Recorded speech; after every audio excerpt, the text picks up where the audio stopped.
मेरे प्रिय विद्यार्थियों, ओनली फॉर कैम क्लासेस की ऑनलाइन प्लेटफॉर्म पर आपका स्वागत है, अभिनंदन है। जैसा कि बात की जाए तो हमने अपने पहले अध्याय रासायनिक अभिक्रियाएं एवं समीकरण केमिकल रिएक्शन एंड इक्वेशन को बहुत अच्छे से क्लियर कर लिया है। अगर आपने उस लेसन को, उस अध्याय को नहीं पढ़ा है तो इस वीडियो की डिस्क्रिप्शन में हमने उसकी लिंक डाल दी, वहां से आप उसको वॉच कर सकते हैं। फिर आप इसको पढ़िएगा, इस वाले अध्याय को पढ़िएगा। और आज का अध्याय जो हम पढ़ने जा रहे हैं वो हमारा दूसरा अध्याय है। और उस अध्याय का नाम क्या है दोस्तों? अम्ल, क्षार एवं लवण, एसिड, बेस एंड साल्ट पर चर्चा करने वाले हैं। तो चलिए वीडियो को स्टार्ट करते हैं। स्टार्ट करने से पहले यदि आप मेरे चैनल पर नए हैं तो चैनल को सब्सक्राइब कर लीजिए और बेल आइकन को प्रेस कर लीजिए ताकि आने वाली हर वीडियो की नोटिफिकेशन आपको जल्द से जल्द प्राप्त हो जाए। तो चलिए स्टार्ट करते हैं। और दोस्तों एक बात और, मैं आपको एक इंपॉर्टेंट बात शेयर करूंगा, अभी नहीं शेयर करूंगा, उसको सीक्रेट रखता हूं। आखिरी की मैं शेयर करूंगा, जब वीडियो लास्ट एंड पर होगा तब आपको शेयर करूंगा। बहुत ही इंपॉर्टेंट बात है दोस्तों। तो चलिए स्टार्ट करते हैं एक नई सोच, एक नई उमंग के साथ। तो सबसे पहले अम्ल और क्षार की बात करते हैं कि आखिरकार अम्ल क्या होता है और क्षार क्या होता है। तो चलिए अब हम बात करते हैं कि आखिरकार अम्ल क्या होते हैं, क्षार क्या होते हैं। तो सबसे पहले हम अम्ल की बात करते हैं। तो अम्ल में सबसे पहला जो हमारा पॉइंट है, अम्ल स्वाद में खट्टे होते हैं। बिल्कुल ठीक सुन रहे हैं आप। अम्ल क्या होते हैं? स्वाद में खट्टे होते हैं। वे पदार्थ जो स्वाद में खट्टे होते हैं वे अम्ल कहलाते हैं। जैसे हम बात कर लेते हैं, नींबू हो गया और हमारा संतरा हो गया और हमारी इमली हो गई, टमाटर हो गया। ये पदार्थ ऐसे हैं जिनमें अम्ल पाया जाता है। तो हमारा पहला पॉइंट क्लियर हो चुका है। दूसरे पॉइंट की अगर जो बात करते हैं, अम्ल जलीय विलयन में H+ आयन देते हैं। बिल्कुल ठीक सुन रहे हैं। अम्ल क्या करते हैं? जलीय विलयन में H+ आयन देते हैं और यही हमारी अम्ल की परिभाषा होती है। और इसे स्वान्ते आरहेनियस ने दिया था। किसने दिया था? स्वान्ते आरहेनियस ने दिया था। किसने दिया था? स्वान्ते आरहेनियस ने दिया था। तो जब भी आपसे कोई पूछे कि आखिरकार अम्ल की परिभाषा क्या होती है तो आप इस तरह से बोल सकते हैं, अम्ल वे पदार्थ होते हैं जो अपने ही जलीय विलयन में H+ आयन देते हैं। तो दूसरा पॉइंट भी क्लियर हो चुका है। अपने अगले पॉइंट की तरफ बढ़ते हैं, तीसरे पॉइंट की तरफ। अम्ल नीले लिटमस पत्र को लाल कर देते हैं। बिल्कुल ठीक सुन रहे हैं आप। अम्ल क्या करते हैं? जो लिटमस पत्र होता है उसको क्या कर देते हैं? नीले लिटमस को अम्ल लाल कर देता है। बिल्कुल ठीक सुन रहे हैं आप। अब इसकी एक हम शॉर्ट ट्रिक की बात करते हैं कि जो अम्ल नीले लिटमस को क्या कर रहा है? लाल कर रहा है। तो इस तरह से आप याद रखना, अनिल। अब इस ट्रिक से आपको पता चल जाएगा कि अम्ल नीले लिटमस को किस तरह से लाल करता है। आ से अम्ल, नी से नीला, ला से लाल। अम्ल नीले लिटमस को लाल कर देता है। तो यह हमारी शॉर्ट ट्रिक है। इस शॉर्ट ट्रिक को आपको दिमाग में रखना है। तो यहां से आपको तीसरा पॉइंट भी क्लियर रहेगा कि अम्ल नीले लिटमस को लाल कर देता है। उसके बाद अगर थोड़ा सा आगे बढ़ते हैं, इसके एग्जाम्पल की बात करते हैं, उदाहरण की बात करते हैं। तो उदाहरण में सबसे पहला हमारे पास एग्जाम्पल है HCl, इसे हम हाइड्रोक्लोरिक अम्ल बोलते हैं। उसके बाद हमारा है H2SO4, इसे हम सल्फ्यूरिक अम्ल बोलते हैं। उसके बाद नेक्स्ट हमारा HNO3, इसको हम क्या बोलते हैं? नाइट्रिक अम्ल। फिर आदि बहुत से हमारे पास अम्ल हैं। उसके बाद हमने अपना दूसरा पॉइंट बताया था कि अम्ल क्या करते हैं? अपने ही जलीय विलयन में H+ आयन देते हैं। तो इस पॉइंट को और अच्छे से क्लियर करने के लिए यहां पर हमने क्या लिया है? अम्ल जो कि HCl है उसको हमने क्या किया? जलीय विलयन डाल दिया उसमें और क्या हो गया? H+ प्राप्त हुआ और Cl- प्राप्त हुआ। तो यहां से हमें पता चल गया कि क्या कर रहा है? अम्ल जो है अपने ही जलीय विलयन में H+ आयन दे रहा है। तो हमारा दूसरा पॉइंट और अच्छे से क्लियर हो गया। मतलब परिभाषा जो अम्ल की थी वो बहुत अच्छे से क्लियर हो चुकी है। और इसी के साथ जो हमारा अम्ल का टॉपिक था वो क्लियर हो चुका है। थोड़ा सा आगे बढ़ते हैं, अपने हम क्षार की बात करते हैं कि आखिरकार क्षार क्या होते हैं। तो क्षार स्वाद में कड़वे होते हैं। बिल्कुल ठीक सुन रहे हैं आप। क्षार जो होते हैं स्वाद में कड़वे होते हैं। हमारा करेला हो गया, गुलंजन हो गया, नीम हो गई, ये सब हमारे क्या है? ऐसे पदार्थ हैं जिनमें क्या पाया जाता है? क्षार पाया जाता है, जिसकी वजह से ये कड़वे होते हैं। उसके बाद अगले पॉइंट की बात करते हैं, क्षार जलीय विलयन में OH- आयन देते हैं। बिल्कुल ठीक सुन रहे हैं आप। क्षार क्या करते हैं? अपने ही जलीय विलयन में OH- आयन देते हैं। यही हमारी क्षार की परिभाषा होती है जिसे स्वान्ते आरहेनियस ने दिया था। उसके बाद अपने हम थर्ड पॉइंट की तरफ बढ़ते हैं। क्षार लाल लिटमस पत्र को नीला कर देता है। क्षार क्या करता है? बिल्कुल ठीक सुन रहे हैं आप। क्षार क्या करता है? लाल लिटमस पत्र को नीला कर देता है। अब इसको भी याद रखने की हमारे पास एक शॉर्ट ट्रिक है। आप याद रख लेना, छलनी। क्या याद रखना? छलनी। अब छा से क्षार, ला से लाल, नी से नीला। क्षार लाल लिटमस को नीला कर देता है। बिल्कुल ठीक सुन रहे हैं, यहां से क्लियर हो चुका है कि क्षार लाल लिटमस को नीला कर देता है। तो यहां से हमारा तीसरा पॉइंट भी क्लियर हुआ। अब हमारे पास NaOH, सोडियम हाइड्रोक्साइड, यह हमारे पास क्षार होता है कि CaOH का होल ट्वाइस, कैल्शियम हाइड्रोक्साइड, यह भी हमारा क्षार होता है। KOH, पोटेशियम हाइड्रोक्साइड, यह भी हमारा क्या है, क्षार है आदि, और भी हमारे पास क्षार है। उसके बाद अगर जो हम क्षार में हमने बोला था दूसरा पॉइंट कि हमारा यही परिभाषा है कि क्षार जलीय विलयन में क्या OH माइनस आयन देते हैं। इस पॉइंट को, इस परिभाषा को अपनी और अच्छे से क्लियर करते हैं। यहां से हमने क्षार को ले लिया, क्षार जो कि हमारे पास NaOH, उसको हमने जलीय विलयन में डाला तो हमें क्या प्राप्त हुआ, Na+ और OH माइनस। तो हमने वो क्या बोला है कि क्षार जलीय विलयन में OH माइनस आयन देते हैं। तो यहां पर देखिए क्षार क्या कर रहा है, जलीय विलयन में OH माइनस आयन दे रहा है। तो यहां से हमारी क्षार की परिभाषा भी क्लियर हुई। तो यहां से हमारा अम्ल और क्षार दोनों क्लियर हो चुके हैं। इसके बाद थोड़ा सा आगे बढ़ते हैं। तो हमने अभी तक अम्ल और क्षार को बहुत अच्छे से क्लियर कर चुका है कि आखिरकार अम्ल और क्षार क्या होते हैं। अब यहां से हमारे पास अम्ल और क्षार से एक क्वेश्चन आता है। क्वेश्चन क्या आता है कि अम्ल और क्षार में क्या अंतर होता है। तो यहां पर हमारे पास आपको बोर्ड पर दिख रहा होगा कि अम्ल और क्षार में क्या अंतर होता है। तो ये सारे के सारे पॉइंट हमने अभी अम्ल और क्षार में क्लियर कर चुके हैं। तो यहां पर इस पर डिस्कस नहीं करेंगे, केवल आप इसका एक बेहतरीन सा स्क्रीनशॉट ले लीजिए। तो दोस्तों अभी तक हमने अम्ल और क्षार के बारे में बहुत अच्छे से क्लियर कर लिया कि आखिरकार अम्ल और क्षार क्या होते हैं और उसमें होने वाले अंतर की बात कर चुके हैं।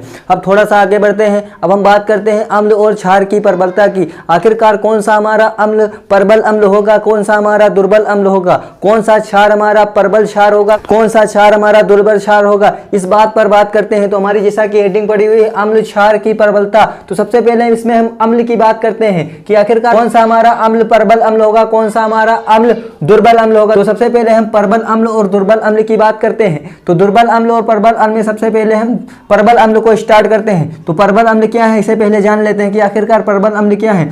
तो वे अम्ल जो पूर्णतया आयनित होकर अपने ही जलीय विलयन में H+ आयन देते हैं। बिल्कुल ठीक सुन रहे हैं आप, वे अम्ल जो पूर्णतया आयनित होकर, पूर्ण रूप से आयनित होकर अपने ही जलीय विलयन में H+ आयन देते हैं। तो दोस्तों वही अम्ल प्रबल अम्ल कहलाते हैं। यहां से हमारा प्रबल अम्ल तो क्लियर हो चुका है। वही अम्ल क्या प्रबल अम्ल कहलाएंगे जो पूर्णतया आयनित होकर अपने ही जलीय विलयन में H+ आयन देंगे। तो दोस्तों हमारा प्रबल अम्ल क्लियर हो चुका है। अब हम प्रबल अम्ल कौन कौन से होते हैं तो इस उदाहरण से जान लेते हैं। हमारा हाइड्रोक्लोरिक अम्ल HCl प्रबल अम्ल होता है। हमारा सल्फ्यूरिक अम्ल H2SO4, सल्फ्यूरिक अम्ल H2SO4 प्रबल अम्ल होता है। नाइट्रिक अम्ल HNO3 प्रबल अम्ल होता है। तो हमारे पास ये तीनों क्या है, प्रबल अम्ल है। अब हमें याद कैसे रखें कि प्रबल अम्ल कौन होते हैं। तो इसके लिए हमारे पास 7 ट्रिक याद रखना।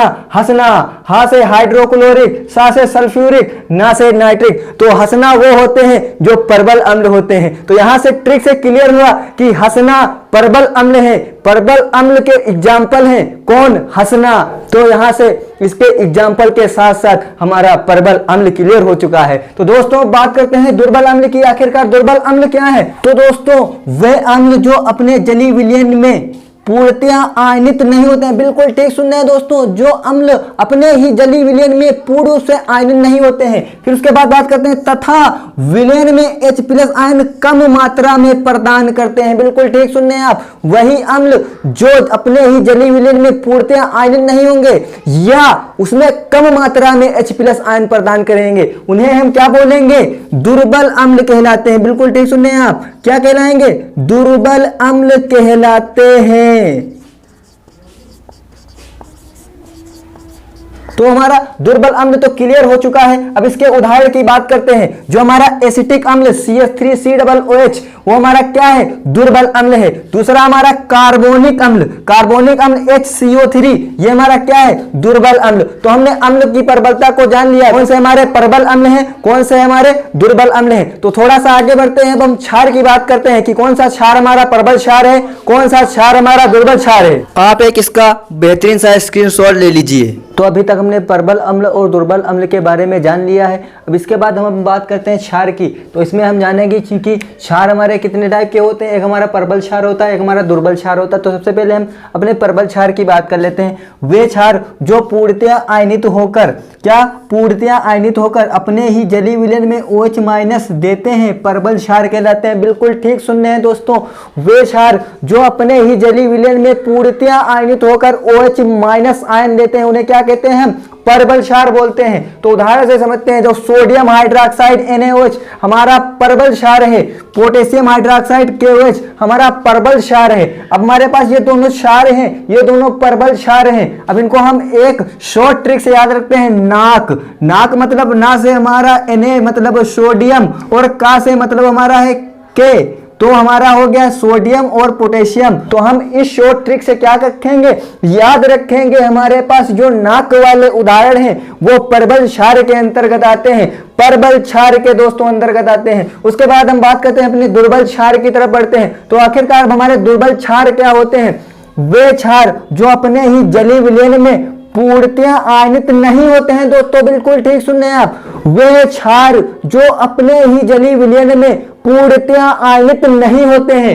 और उसके बाद तथा विलयन में OH माइनस आयन कम मात्रा में प्रदान करते हैं, दुर्बल क्षार कहलाते हैं। उसके बाद क्या है, और वो क्या करते हैं, अपने ही जलीय विलयन में पूर्णतया आयनित नहीं होते हैं और कम मात्रा में, और बिल्कुल ही कम मात्रा में OH माइनस आयन देते हैं। उन्हीं को हम क्या बोलते हैं, उन्हीं को हम बोलते हैं दुर्बल क्षार, उन्हीं को हम दुर्बल क्षार बोलते हैं। दोस्तों बिल्कुल ठीक सुन रहे हैं आप, वे क्षार जो अपने ही जलीय विलयन में पूर्णतया आयनित नहीं होते हैं और कम मात्रा में OH माइनस आयन देते हैं, दुर्बल क्षार कहलाते हैं। तो एग्जाम्पल की बात कर लेते हैं। तो हमारे पास दो एग्जाम्पल हैं, एक हमारे पास NH4OH अमोनियम हाइड्रोक्साइड और एक MgOH जिसे मिल्क ऑफ मैग्नीशिया बोलते हैं। तो हमारे पास टोटल दो एग्जाम्पल हैं और इन्हीं दोनों एग्जाम्पल को हम क्या कहते हैं, ये हमारे दुर्बल क्षार के एग्जाम्पल हैं। तो हमें यहां से क्लियर हो चुका है कि अम्ल में प्रबल अम्ल कौन होता है, दुर्बल अम्ल कौन होता है, क्षार में प्रबल क्षार कौन होता है और दुर्बल क्षार कौन होता है। तो यहां से अम्ल और क्षार की हमें पूर्ण रूप से जानकारी प्राप्त हो चुकी है। तो इसका एक आप बेहतरीन सा स्क्रीनशॉट ले लीजिए। तो दोस्तों अब हम अपने अगले टॉपिक की बात करते हैं। हमारा अगला टॉपिक क्या है, सूचक। बिल्कुल ठीक सुन रहे हैं आप, हम सूचक की बात करने वाले हैं। कुछ पदार्थों को अम्ल या क्षार के विलयन में मिलाने पर उनका रंग बदल देते हैं, सूचक कहलाते हैं। बिल्कुल ठीक सुन रहे हैं आप, वे पदार्थ जो किसी अम्ल या क्षार के विलयन में डालने पर अम्ल या क्षार का रंग बदल देते हैं, उन्हीं को हम सूचक बोलते हैं। तो सूचक का मतलब यही होता है, सूचना देने वाला। क्या होता है मतलब, सूचना देने वाला। मतलब कि सूचना देने वाले से मेरा मतलब यही है कि जब किसी अम्ल या क्षार के विलयन में हम ऐसा पदार्थ डाल दें जो हमें बता सके कि उस विलयन में हमारे पास अम्ल है या क्षार है, तो उसी को हम क्या बोलेंगे, सूचक बोलेंगे। तो यहाँ से सूचक क्लियर हुआ। तो सूचक के हमारे पास प्रकार होते हैं। अब बात आती है कि सूचक हमारे पास कितने प्रकार के होते हैं। तो सूचक के प्रकार में बात कर लेते हैं। तो हमारे पास 3 प्रकार के सूचक होते हैं। एक प्राकृतिक सूचक होता है, एक संश्लेषित या कृत्रिम सूचक होता है, तीसरा हमारा गंधी सूचक होता है। सबसे पहले हम प्राकृतिक सूचक की बात करते हैं कि आखिरकार प्राकृतिक सूचक क्या होता है। प्रकृति से प्राप्त सूचक को प्राकृतिक सूचक कहते हैं। बिल्कुल ठीक सुन रहे हैं आप, जो हमें प्रकृति या नेचर से प्राप्त होते हैं सूचक, उन्हें हम प्राकृतिक सूचक कहते हैं। उदाहरण की बात कर लेते हैं, जैसे हमारे पास लिटमस हो गया, ये हमारे पास प्राकृतिक सूचक है। ये लिटमस विलयन से प्राप्त होता है, लिटमस पौधे से प्राप्त होता है। दूसरी बात कर लेते हैं, लाल पत्ता गोभी, यह हमारा प्रकृति से प्राप्त होता है, यह भी हमारा प्राकृतिक सूचक है। तीसरा हमारा हल्दी होता है, यह भी हमारा प्राकृतिक सूचक है। उसके बाद अपने हम दूसरे टाइप की बात करते हैं, संश्लेषित या कृत्रिम सूचक। बिल्कुल ठीक सुन रहे हैं आप, कृत्रिम या संश्लेषित मतलब मानव निर्मित सूचक। मानव के द्वारा बनाए गए सूचक को क्या कहेंगे, मानव निर्मित सूचक, संश्लेषित सूचक कहेंगे। उदाहरण की बात कर लेते हैं, तो मेथिल ऑरेंज हो गया, यह भी मानव द्वारा बनाया जाता है। फिनास्फेलिन हो गया, ये हमारे दोनों क्या है, संश्लेषित या मानव निर्मित सूचक, जिसे कृत्रिम सूचक बोलते हैं। तो उसके बाद अगले टाइप की बात करते हैं, तीसरे टाइप की गंधी सूचक। तो गंधी सूचक की अगर हम बात कर लेते हैं, ऐसे सूचक जिन्हें हम सूंघ कर पता लगाते हैं। बिल्कुल ठीक सुन रहे हैं आप, ऐसे सूचक जिन्हें हम सूंघ कर पता लगा सकें, उन्हें क्या बोलेंगे, गंधी सूचक बोलेंगे। बिल्कुल ठीक सुन रहे हैं आप, गंधी सूचक बोलेंगे। उदाहरण की बात कर लें तो प्याज हो गया हमारा, इसे हम सूंघ कर पता लगाते हैं। वेनिला का रस, इसे भी हम सूंघ कर पता लगा सकते हैं। लौंग का तेल, इसे भी हम सूंघ कर पता लगा सकते हैं। और जिन्हें हम सूंघ कर पता लगा सके उन्हें गंधी सूचक बोलते हैं। तो यहां से हमारा सूचक का टॉपिक क्लियर हुआ कि हमारे पास सूचक क्या होते हैं और उसके प्रकार क्या होते हैं। इसका आप एक बेहतरीन सा स्क्रीनशॉट ले लीजिए।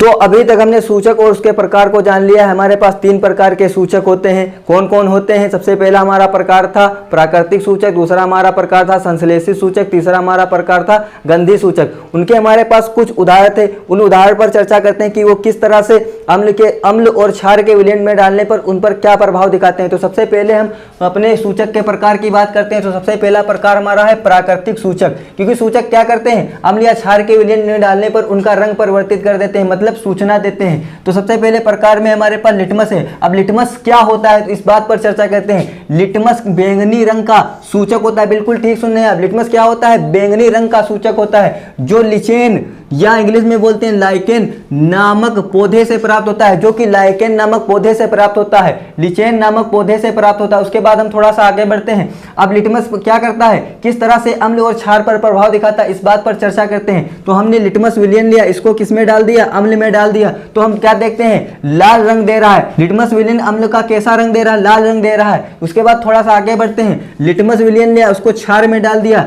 उस क्षार में डालने पर कैसा रंग दे रहा है? नीला रंग दे रहा है। तो अम्ल के साथ लाल रंग दे रहा है, क्षार के साथ नीला रंग दे रहा है। तो यहां से हमने जान लिया लिटमस अम्ल के साथ लाल रंग देता है और क्षार के संग नीला रंग देता है। उसके बाद थोड़ा सा आगे बढ़ते हैं और अपने अगले उदाहरण की बात करते हैं। अगला उदाहरण हमारा हल्दी का था। हल्दी पाउडर को हमने लिया, हल्दी पाउडर को हमने किस में डाल दिया? अम्ल में डाल दिया। अब क्या हम देखते हैं, इसमें कोई परिवर्तन नहीं होता है। ये एग्जाम्पल, मतलब ये जो क्रियाकलाप आप घर में कर सकते हैं। आप हल्दी पाउडर ले लीजिए और उसको सिरके में डालिएगा, देखिएगा हल्दी के रंग में कोई परिवर्तन नहीं होगा, मतलब कोई परिवर्तन नहीं होगा। उसके बाद अगले एग्जाम्पल की बात करते हैं। हल्दी पाउडर लिया हमने, क्षार लिया, तो क्या देखते हैं? क्षार का रंग लाल हो गया। अब यह एग्जाम्पल भी आप घर भी कर सकते हैं। हल्दी ले लीजिए और जो आप वॉशिंग सोडा, मतलब कपड़े धोने वाला जो पाउडर होता है, उसमें डालिए, देखिएगा उसका जो क्षार का जो रंग होता है लाल हो जाएगा। तो यहां से हमने प्राकृतिक सूचक को क्लियर कर लिया। थोड़ा सा आगे बढ़ते हैं, अपने कृत्रिम सूचक के उदाहरण की बात करते हैं कि वो किस तरह से अम्ल और क्षार के विलयन में डालने पर उनका रंग कैसे परिवर्तित करेंगे। अब हम अपने अगले प्रकार की बात करते हैं। अगला प्रकार हमारा है संश्लेषित सूचक का। अब संश्लेषित सूचक में हमारा पहला जो एग्जाम्पल है मेथिल ऑरेंज है। अब मेथिल ऑरेंज क्या करता है? अम्ल को लाल कर देता है। जब हमने मेथिल ऑरेंज को लिया, अम्ल में डाला तो हमें लाल रंग प्राप्त हुआ। तो मेथिल ऑरेंज अम्ल को लाल कर रहा है। फिर हमने मेथिल ऑरेंज को लिया, क्षार में डाला, तो क्या देखते हैं? क्षार का रंग पीला हो रहा है। तो मेथिल ऑरेंज क्षार को पीला कर देता है। तो यहां से हमें पता, मेथिल ऑरेंज को जब हम अम्ल में डालेंगे तो लाल रंग प्राप्त होगा। मेथिल ऑरेंज को जब हम क्षार में डालेंगे तो हमें पीला रंग प्राप्त होगा। बिल्कुल ठीक सुन रहे हैं दोस्तों, हमें मेथिल ऑरेंज लाल और पीला रंग देता है, अम्ल के साथ लाल रंग देता है और क्षार के संग पीला रंग देता है। उसके बाद अगले एग्जांपल की बात करते हैं। तो दोस्तों सुनिएगा ध्यान से, हमारा अगला एग्जांपल फिनाफ्थेलिन का है। फिनाफ्थेलिन को जब हमने अम्ल में डाला तो हमें कैसा रंग प्राप्त हुआ? रंगहीन, मतलब कोई सा कलर नहीं प्राप्त हुआ। तो अम्ल के साथ फिनाफ्थेलिन रंगहीन रंग देता है और फिनाफ्थेलिन क्षार को जब हम डालेंगे तो क्या होगा? गुलाबी रंग प्राप्त होगा। तो फिनाफ्थेलिन क्षार के साथ गुलाबी रंग देता है। तो यहां से हमें क्लियर हुआ फिनाफ्थेलिन अम्ल के साथ रंगहीन रंग देता है और क्षार के संग गुलाबी रंग देता है। तो यहां से दोस्तों हमारे दोनों के दोनों एग्जांपल क्लियर हुए। पहला एग्जांपल मेथिल ऑरेंज का था, दूसरा एग्जांपल हमारा क्या था? फिनाफ्थेलिन का था। तो इसी के साथ थोड़ा सा आगे बढ़ते हैं और आप इसका बेहतरीन सा स्क्रीनशॉट ले लीजिए। तो अभी तक हमने अम्ल क्षार और अम्ल क्षार की प्रबलता और सूचक को क्लियर कर लिया है। अब यहाँ से जो सबसे इंपॉर्टेंट टॉपिक बनता है वो हमारा सूचक है, जहां से एग्जाम में क्वेश्चन आता ही आता है। क्वेश्चन की अगर जो बात करते हैं तो हमारे पास आपको कुछ बोर्ड पर क्वेश्चन दिखाई दे रहे होंगे, जो जितने भी हमने अभी टॉपिक क्लियर किए हैं उनसे रिलेटेड क्वेश्चन है। इन क्वेश्चन को आप सोल्व कीजिएगा। फिर भी अगर जो कोई आपको डाउट रह जाए तो कमेंट बॉक्स में कमेंट कर दीजिएगा, जिससे हमें पता चल जाएगा कि आपसे क्वेश्चन सोल्व हो गए या आपसे सोल्व नहीं हुए। तो मैं इसकी न्यू सीरीज लेकर आऊंगा जिसमें आपको सारे के सारे चैप्टर के क्वेश्चन करवाऊंगा। तो चलिए अब हम अपने अगले टॉपिक की बात कर लेते हैं। तो हमारा अगला टॉपिक है अम्ल व क्षारों के रासायनिक गुण। बिल्कुल ठीक सुन रहे हैं आप, अम्ल व क्षारों के रासायनिक गुण की बात करने वाले हैं। तो सबसे पहले अगर जो हम गुण की बात कर लेते हैं तो हमारा है धातु से विक्रिया, कि किस तरह से अम्ल हमारा धातु से विक्रिया करेगा और क्षार किस तरह से हमारा किससे धातु से विक्रिया करेगा। तो सबसे पहले हम अम्ल की बात कर लेते हैं। तो हमने क्या लिया? अम्ल लिया। फिर हमने क्या किया? धातु लिया। अम्ल और धातु की आपस में विक्रिया करा दी तो हमारे पास क्या बन गया? लवण बन गया और उसी के साथ हाइड्रोजन गैस भी निकल रही है। हमने अम्ल लिया और अम्ल की अभिक्रिया धातु से करा दी तो हमें क्या प्राप्त हो रहा है? लवण प्राप्त हो रहा है और साथ ही में हाइड्रोजन गैस निकल रही है। तो हम अम्ल ले रहे हैं HCl, अम्ल हम क्या ले रहे हैं, HCl ले रहे हैं। आप यहाँ पर H2SO4 भी ले सकते हैं। हमने धातु क्या ले लिया, जिंक ले लिया। जिंक और क्या किया, जिंक और HCl की अभिक्रिया करा दी, जिससे हमें क्या मिल रहा है, ZnCl2 जिंक क्लोराइड मिल रहा है, जो कि हमारे पास क्या होता है, एक लवण होता है। हमारे पास जिंक क्लोराइड मिल रहा है जो कि क्या है, लवण है। साथ ही में H2 गैस मतलब हाइड्रोजन गैस भी निकल रही है। तो हमारा यहाँ से अम्ल क्लियर हो चुका है। उसके बाद क्षार की बात करते हैं। तो हमने क्षार को लिया और उसकी अभिक्रिया धातु से करा दी, तो क्या हमें प्राप्त हो रहा है, हमें लवण और हाइड्रोजन गैस प्राप्त हो रही है। लवण बन रहा है और साथ ही में क्या, हाइड्रोजन गैस निकल रही है। तो हमारा क्षार क्या है, NaOH है, और हमारा धातु क्या है, Zn है। तो हमने क्षार और धातु की अभिक्रिया करा दी, तो हमारे पास क्या बनना है, Na2ZnO2, जिसे हम बोलते हैं सोडियम जिंकेट, जो कि हमारा क्या होता है, साल्ट होता है, लवण होता है, और साथ ही में हाइड्रोजन गैस निकल रही है। तो हमने क्या किया, अम्ल और क्षार की धातु से अभिक्रिया करा दी। तो हमने क्या देखा कि हमारा जो अम्ल है और जो क्षार है, दोनों में क्या होता है, जब धातु से अभिक्रिया कराते हैं तो लवण और हाइड्रोजन गैस निकल रही है। मतलब दोनों में सेम प्रोडक्ट बनने हैं, दोनों क्या करते हैं, लवण और हाइड्रोजन गैस बनाते हैं। अब इसमें जो हमारे पास हाइड्रोजन गैस निकलती है, इसके लिए हमारे पास एक टेस्ट करना पड़ता है। उस टेस्ट की अगर जो हम बात करते हैं तो उस टेस्ट का नाम होता है पाप टेस्ट। मतलब हमें हाइड्रोजन गैस की जांच करने के लिए पाप टेस्ट करना पड़ेगा। कौन सा टेस्ट, पाप टेस्ट करना पड़ेगा। तो हम चलिए पाप टेस्ट की बात करते हैं। तो हमने दोस्तों बोला था कि जो हमारा अम्ल किससे धातु से विक्रिया करती है तो हमारे पास लवण बनता है और हाइड्रोजन गैस निकलती है। तो उस हाइड्रोजन गैस की हम जांच करते हैं, और हाइड्रोजन गैस की जांच किससे करते हैं, पाप टेस्ट के द्वारा करते हैं। बिल्कुल ठीक दोस्तों, क्या सुन रहे हैं, हाइड्रोजन गैस की जांच के लिए हम पाप टेस्ट करते हैं। अब पाप टेस्ट होता क्या है, इस पर चर्चा कर लेते हैं। ठीक है, जब हम किसी अम्ल की अभिक्रिया धातु से कराते हैं तो लवण व हाइड्रोजन गैस उत्पन्न होती है। इस अवधि के दौरान जब हम एक जलती हुई मोमबत्ती इस गैस के पास ले जाते हैं तो यह गैस फट फट की ध्वनि उत्पन्न करती है। यह ध्वनि यह बताती है कि उत्पन्न गैस हाइड्रोजन गैस है। बिल्कुल ठीक दोस्तों, जब हम किसी अम्ल की अभिक्रिया किससे कराते हैं, धातु से कराते हैं, तो क्या होता है, तो हमें लवण मिलता है और हाइड्रोजन गैस निकलती है। लेकिन इस अभिक्रिया के दौरान ही क्या करें, हम एक जलती हुई मोमबत्ती ले जाएं। कहां ले जाएं, वो जो हमारे पास गैस निकल रही उसके सामने ले जाएं। तो हम क्या देखते हैं कि फट फट की ध्वनि उत्पन्न कर रही है। तो यह जो फट फट की ध्वनि है हमें यह बताती है कि जो इसमें अभिक्रिया में गैस बन रही है वो गैस हाइड्रोजन गैस है। तो यहां से हमारा क्या, पाप टेस्ट क्लियर हुआ। लेकिन बहुत अच्छे से इसको इस एग्जांपल से क्लियर करते हैं, इस डायग्राम से क्लियर करते हैं। दोस्तों ये बहुत ही इंपॉर्टेंट डायग्राम है जो आपकी परीक्षा में लगातार इससे क्वेश्चन आता ही आता है, और आपके मॉडल प्रश्न पत्र का भी ये क्वेश्चन है। तो यहां से आपका क्वेश्चन दोस्तों आता ही आता है। आपको दिमाग में ये चित्र छप जाना चाहिए। ठीक है, पता नहीं इस बार भी आपकी परीक्षा में ये प्रश्न आ जाए। तो इस डायग्राम को बहुत अच्छे से क्लियर करते हैं। हमारे पास दोस्तों क्या है, हमारे पास दोस्तों क्या है, एक चित्र है। चित्र में क्या है, एक स्टैंड लगा हुआ, स्टैंड में एक परखनली लगी हुई है। परखनली में हम क्या ले रहे हैं, तनु सल्फ्यूरिक अम्ल ले रहे हैं। तनु सल्फ्यूरिक अम्ल बोले तो H2SO4।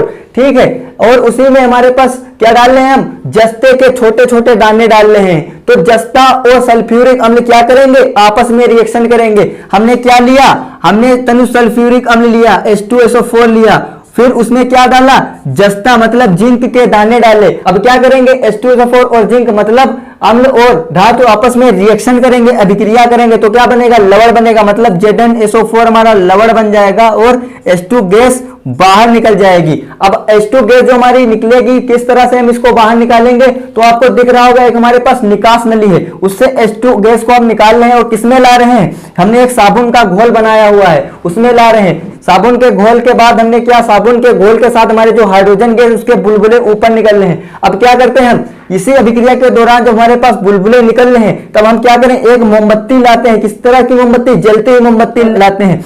जलती हुई मोमबत्ती लाने पर क्या होता है, ये जो बुलबुले निकल रहे हैं ये फट फट की ध्वनि उत्पन्न करते हैं। जो फट फट की ध्वनि उत्पन्न करते हैं, इससे हमें क्या पता चल रहा है, जो इसमें गैस है, उत्पन्न गैस है, वो क्या है, हाइड्रोजन गैस है, क्योंकि हाइड्रोजन गैस ही फट फट की ध्वनि उत्पन्न करती है। तो डायग्राम भी क्लियर हो चुका होगा। यह डायग्राम दिमाग में दोस्तों छप जाना चाहिए, क्योंकि हमारे मॉडल प्रश्न पत्र और हमारे एग्जाम का लगातार आने वाला क्वेश्चन है। तो यहां से पाप टेस्ट क्लियर हुआ, इसका एक आप बेहतरीन सा स्क्रीनशॉट ले लीजिए। तो दोस्तों अभी तक हमने अम्लों व क्षारों के रासायनिक गुणों में अपने सबसे पहला गुण अम्लों व क्षारों की धातु से अभिक्रिया को बहुत अच्छे से क्लियर कर लिया है। और उसी के साथ हमारे पास जब अम्ल धातु से अभिक्रिया करता था तो हाइड्रोजन गैस निकलती थी। तो हमने पाप टेस्ट भी किया था, उसको भी अच्छे से क्लियर कर लिया है। अब आपका सवाल यह है कि सर आखिरकार ये दोनों जो टॉपिक हैं इनसे हमारी परीक्षा में कौन ऐसे प्रश्न आ सकते हैं जो इंपॉर्टेंट हो सकते हैं। तो आपको बोर्ड पर कुछ क्वेश्चन दिख रहे होंगे, ये बहुत ही इंपॉर्टेंट क्वेश्चन है इन दोनों टॉपिक से जो आपकी परीक्षा में आ सकते हैं दोस्तों। तो इनका एक आप स्क्रीनशॉट ले लीजिए और इन्हें सोल्व कीजिएगा। तो दोस्तों क्वेश्चन तो एक बहाना है, इसी के सारे आपको पूरा का पूरा अध्याय रटाना है। मेरा सारा का सारा यही पर्पस रहता है, मैं जितना भी पढ़ाऊं वो सब आपको याद करवा दूं, ताकि जब परीक्षा हो तो आपको ज्यादा मेहनत ना करनी पड़े और आपके ज्यादा से ज्यादा मार्क आए। तो इनको दोस्तों सोल्व कीजिएगा। तो अभी तक हमने अम्लों व क्षारों के रासायनिक गुणों में पहले गुण को क्लियर कर लिया। पहला गुण हमारा क्या था? अम्लों व क्षारों की धातु से अभिक्रिया। उसके बाद हम थोड़ा सा आगे बढ़ते हैं तो हमारा दूसरा गुण है अम्लों की धातु ऑक्साइड से अभिक्रिया। बिल्कुल ठीक दोस्तों, किसकी? अम्लों की धातु ऑक्साइड से अभिक्रिया। अम्ल क्या करता है? धातु ऑक्साइड से अभिक्रिया करके लवण व जल बनाता है। बिल्कुल ठीक दोस्तों, क्या करता है? अम्ल धातु ऑक्साइड से अभिक्रिया करके क्या बनाता है? लवण और जल बनाता है। अब मेरा आपसे सवाल है कि क्या अम्ल धातु से अभिक्रिया करके क्या बनाएगा? तो अभी अभी हम क्लियर करके आए हैं कि अम्ल क्या करता है? धातु से अभिक्रिया करके लवण व हाइड्रोजन गैस बनाता है। लेकिन यहाँ क्या हो रहा है? यहाँ अम्ल धातु ऑक्साइड से अभिक्रिया करके लवण व जल बना रहा है। लवण तो दोनों में बन रहे हैं, धातु से अभिक्रिया कर रहा है अम्ल तब भी लवण बन रहा है क्या, और धातु ऑक्साइड से अभिक्रिया करता है तभी लवण बन रहा है। लेकिन दूसरा जो उत्पाद बन रहा है, धातु से अभिक्रिया करने पर दूसरा उत्पाद बनता है, हाइड्रोजन गैस निकलती है, जिसके लिए हम पाथ टेस्ट कर रहे थे। और इसमें क्या बन रहा है? यहाँ हाइड्रोजन गैस दोस्तों नहीं निकलती है, यहाँ दोस्तों जल बन रहा है। जिस तरह से हमने बोला कि लवण व जल बनते हैं, ये क्षारीय प्रकृति के होते हैं। कौन क्षारीय प्रकृति के होते हैं? धातु ऑक्साइड दोस्तों कैसे होते हैं? क्षारीय प्रकृति के होते हैं मेरे दोस्तों। तो हम रिएक्शन की बात कर लेते हैं। हमने अम्ल लिया, धातु ऑक्साइड लिया, ये दोनों ने क्या किया? अभिक्रिया किया। क्योंकि अम्ल और क्षार अभिक्रिया करेंगे तभी तो लवण बनेगा और जल बनेगा। जब भी अम्ल व क्षार आपस में रिएक्शन करते हैं तभी हमारे पास लवण और जल बनता है। तो हमारे पास अम्ल है, धातु ऑक्साइड हमारा क्या होगा? क्षारीय प्रकृति क्या होगा, तभी तो हमारे पास अम्ल व क्षार आपस में रिएक्शन करेंगे। तो अम्ल और धातु ऑक्साइड आपस में रिएक्शन किया,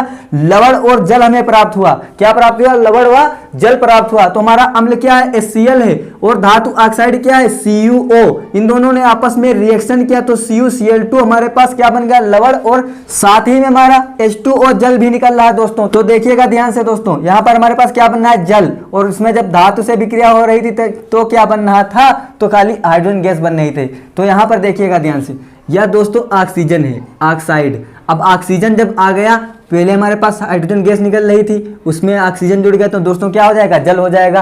तो जब धातु ऑक्साइड से अभिक्रिया करेगा तो क्या बनेगा? जल, क्योंकि धातु ऑक्साइड में दोस्तों ऑक्सीजन आ चुका है और ऑक्सीजन की वजह से हमारे पास दोस्तों जल बनता है। तो हमारे पास अम्ल की धातु से ऑक्साइड वाली अभिक्रिया तो क्लियर हो चुकी है। अपने हम तीसरे गुण की बात करते हैं तो क्षार की अधात्विक ऑक्साइड से अभिक्रिया। बिल्कुल ठीक दोस्तों, क्षार की किससे?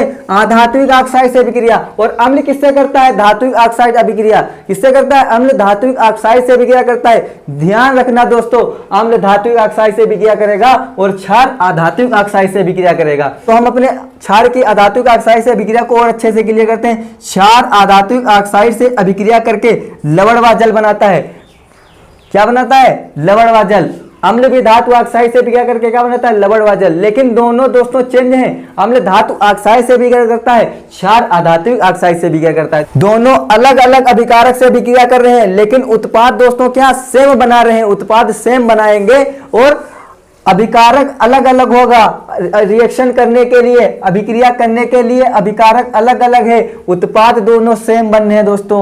बहुत मजे की बात है, यही ध्यान रखना है कि अम्ल धात्विक ऑक्साइड से अभिक्रिया करता है, क्षार अधात्विक ऑक्साइड से अभिक्रिया करता है। और जो अधात्विक ऑक्साइड हैं अम्लीय प्रकृति के होते हैं। अम्लीय प्रकृति के इसलिए होंगे क्योंकि क्षार और अम्ल अभिक्रिया करेंगे तभी तो लवण व जल बनेंगे। तो अधात्विक ऑक्साइड कैसे होंगे? अम्लीय प्रकृति के होंगे। तो क्षार और क्या? अधात्विक ऑक्साइड मतलब अम्ल, दोनों ने रिएक्शन किया, लवण और जल हमें प्राप्त हुआ। तो हमारे पास क्षार है CaOH का होल टू बुझा हुआ चूना, जिसे हमने संयोजन अभिक्रिया में दोस्तों पढ़ा था। कैल्शियम ऑक्साइड CaO लेते थे और उसकी जल से अभिक्रिया कराते थे, हमारे पास क्या प्राप्त होता था? CaOH का होल टू, जिसे हम क्या बोलते हैं? बुझा हुआ चूना, जिसका उपयोग हम दीवालों पर दोस्तों सफेदी के लिए करते हैं। तो हमने क्या लिया? क्षार लिया। और अधात्विक ऑक्साइड जो हमारे पास कैसी प्रकृति का होगा? क्षारीय प्रकृति का नहीं, अम्लीय प्रकृति का होगा दोस्तों। कैसा? अम्लीय प्रकृति का होगा। क्षारीय प्रकृति का कौन सा होगा? धात्विक ऑक्साइड होगा। कौन सा दोस्तों? धात्विक ऑक्साइड। ये कैसा होगा? क्षारीय प्रकृति का होगा दोस्तों, क्षारीय प्रकृति का। और अधात्विक ऑक्साइड कैसा होगा? अम्लीय प्रकृति का। तो अम्लीय प्रकृति का हुआ तभी तो क्षार और अम्ल ने अभिक्रिया किया और हमारे पास CaCO3 लवण प्राप्त हुआ और उसी के साथ दोस्तों जल प्राप्त हुआ। तो हमारे पास दोनों पॉइंट यहाँ पर क्लियर हुए, दोनों उपयोग क्लियर हुए। दूसरा उपयोग धातु ऑक्साइड से अभिक्रिया अम्ल की और तीसरा उपयोग क्षार की अधात्विक ऑक्साइड से अभिक्रिया। तो उम्मीद करता हूँ ये पॉइंट दोनों अच्छे से क्लियर हो चुके होंगे। आप एक इसका बेहतरीन सा स्क्रीनशॉट ले लीजिए दोस्तों। तो अभी तक हमने अम्ल व क्षार के रासायनिक गुणों में 3 गुणों को क्लियर कर लिया है। अब अपने हम चौथे गुण की तरफ बढ़ते हैं। तो हमारा चौथा गुण है धातु कार्बोनेट से अभिक्रिया की। किस तरह से अम्ल हमारे धातु कार्बोनेट से अभिक्रिया करेंगे और किस तरह से क्षार हमारे धातु कार्बोनेट से अभिक्रिया करेंगे। तो हम बात करते हैं अम्ल क्या करता है? धातु कार्बोनेट से अभिक्रिया प्रदर्शित करता है। क्षार क्या करता है? कोई परिवर्तन नहीं होता, मतलब क्षार धातु कार्बोनेट के साथ कोई अभिक्रिया नहीं दर्शाता है। ठीक, इसके बाद हम बात करते हैं, सबसे पहले अम्लीय की बात कर लेते हैं। तो अम्ल धातु कार्बोनेट के साथ अभिक्रिया करके लवण जल तथा कार्बन डाइऑक्साइड गैस बनाता है। बिल्कुल ठीक सुन रहे हैं आप। अम्ल क्या करता है? धातु कार्बोनेट से अभिक्रिया करता है और लवण जल और कार्बन डाइऑक्साइड गैस बनाता है। लवण जल और कार्बन डाइऑक्साइड गैस बनाता है। एक बात ध्यान रखना, जब भी हमारे पास कोई कार्बोनेट होता है और जब उससे अम्ल अभिक्रिया करता है तो हमेशा CO2 मतलब कार्बन डाइऑक्साइड गैस और जल, ये दोनों चीजें जरूर ही जरूर बनती हैं। तो याद रखना, जब भी हमारे पास कोई रिएक्शन हो जिसमें हमारे पास अम्ल क्या करे? धातु कार्बोनेट से अभिक्रिया करे, तो उसमें जल और कार्बन डाइऑक्साइड जरूर ही बनते हैं। तो अब हम रिएक्शन की बात करते हैं। तो देखिएगा ध्यान से, हमारे पास अम्ल है, अम्ल ने क्या किया? धातु कार्बोनेट से अभिक्रिया किया। तो हमने क्या बोला कि धातु कार्बोनेट के साथ जब अभिक्रिया करेगा तो जल और कार्बन डाइऑक्साइड क्या जरूरी बनेंगे। तो हमारे पास देखिए यहाँ पर जल और कार्बन डाइऑक्साइड गैस बन गए, इनको हमने छोड़ दिया, रवाना पहले कर दिया इनको हमने। फिर हमने देखा केवल हमारे पास क्या बचा? लवण बचा, क्योंकि लवण तो जरूर ही जरूर बनेगा, उसी के साथ हमारे पास दोनों ये भी बनेंगे। कौन दोनों? जल और कार्बन डाइऑक्साइड गैस। तो हमने अम्ल अपना क्या लिया? अम्ल में हमने HCl ले लिया, मतलब हाइड्रोक्लोरिक अम्ल लिया, उसकी अभिक्रिया Na2CO3 मतलब सोडियम कार्बोनेट जो कि धातु कार्बोनेट है इसके साथ करवा दी। इन दोनों ने आपस में क्या किया? रिएक्शन किया। तो हमने क्या बताया था कि दोनों को रवाना कर देंगे। किसको रवाना कर देंगे? जल और CO2 को, मतलब जल और CO2 दोनों, मतलब इनको हमने रवाना कर दिया। तो हमारे पास इसमें क्या बचा? 2 Na बचे और इसमें क्या बचे? 2 Cl। तो 2 Cl और 2 Na मिलकर NaCl बना लिया, मतलब 2 NaCl बन गया। उसके बाद बात करते हैं, जब धातु बाइकार्बोनेट हम किससे अभिक्रिया कराते हैं? अम्ल के साथ अभिक्रिया कराते हैं। तो धातु बाइकार्बोनेट अम्ल के साथ क्रिया करता है। अम्ल हमारे पास HCl है और NaHCO3 सोडियम बाइकार्बोनेट, ये जो कि हमारे पास धातु बाइकार्बोनेट है, इन दोनों ने आपस में क्या किया? रिएक्शन कर लिया, अभिक्रिया कर लिया। तो हमारे पास क्या बोला हमने? जल और CO2 को रवाना कर दीजिए। तो जल और CO2 को रवाना कर दिया। तो हमारे पास अब क्या बचा? इसमें केवल और केवल लवण बचा और लवण हमारा क्या बनेगा? NaCl। याद रखना दोस्तों, हमने यहाँ पर 2 लिया, यहाँ पर 2 नहीं लिया। क्यों नहीं लिया? क्योंकि यहाँ पर यहाँ का एक H और यहाँ का एक H, इन दोनों ने HH मिलकर H2 बना लिया, तो इसलिए हमने यहाँ पर 2 नहीं लिए थे और उसमें हमने क्या लिया था? 2 लिया था। तो कार्बोनेट जब भी अम्ल से अभिक्रिया करता है तो CO2 गैस और जल बाई प्रोडक्ट के रूप में निकल जाते हैं, उनको हम पहले ही रवाना कर देते हैं। अब एक इंपॉर्टेंट पॉइंट की अगर जो हम बात करते हैं तो बहुत ही इंपॉर्टेंट पॉइंट है। अब इसमें जो हमारे पास CO2 गैस होती है, CO2 जो गैस होती है, इससे हम अपने चूने के पानी का टेस्ट करते हैं। ठीक है, तो इससे हम अपने चूने के पानी का टेस्ट करेंगे, आगे अपनी अगली स्लाइड पर देखेंगे। ठीक है, इसके बाद अगर जो हम बात करते हैं तो नोट पॉइंट, ये जो कि बहुत इंपॉर्टेंट पॉइंट है, जो कि आपके एग्जाम ऑफ पॉइंट व्यू से बहुत ही इंपॉर्टेंट पॉइंट है। चूना, पत्थर, चाक, खड़िया जिसको हम बोल सकते हैं, संगमरमर, ये सभी कैल्शियम हाइड्रोक्साइड के विविध रूप। बिल्कुल ठीक सुन रहे हैं आप, ये सभी हमारे पास तीनों किसके रूप हैं? कैल्शियम हाइड्रोक्साइड, जिसका मॉलिक्यूलर फार्मूला CaOH का होल ट्वाइस होता है। दोस्तों क्या होता है? CaOH का होल ट्वाइस। तो आप एक इसका बेहतरीन सा स्क्रीनशॉट ले लीजिए। तो दोस्तों अम्ल की धातु कार्बोनेट से अभिक्रिया को और अच्छे से क्लियर करने के लिए हम इस डायग्राम को लेकर आए हैं। इस डायग्राम से हम और अच्छे से क्लियर करेंगे कि अम्ल की धातु कार्बोनेट से अभिक्रिया किस प्रकार से होती है। तो दोस्तों एक बात याद रखना कि अम्ल ही धातु कार्बोनेट से अभिक्रिया करता है, क्षार धातु कार्बोनेट से अभिक्रिया नहीं करता है। क्या? अम्ल ही धातु कार्बोनेट से अभिक्रिया करेगा, क्षार धातु कार्बोनेट से अभिक्रिया नहीं करेगा। तो इस चित्र से क्लियर करते हैं। तो देखिएगा ध्यान से, हमारे पास एक चित्र बना हुआ है जो आपको दिख रहा होगा। इसमें हमारे पास एक स्टैंड है, स्टैंड में हमारे पास परखनली लगी हुई है। परखनली में हमने क्या लिया है? तन्यकृत हाइड्रोक्लोरिक अम्ल लिया है, जिसमें हमने क्या डाला है? Sodium carbonate. अब ये दोनों आपस में क्या करेंगे?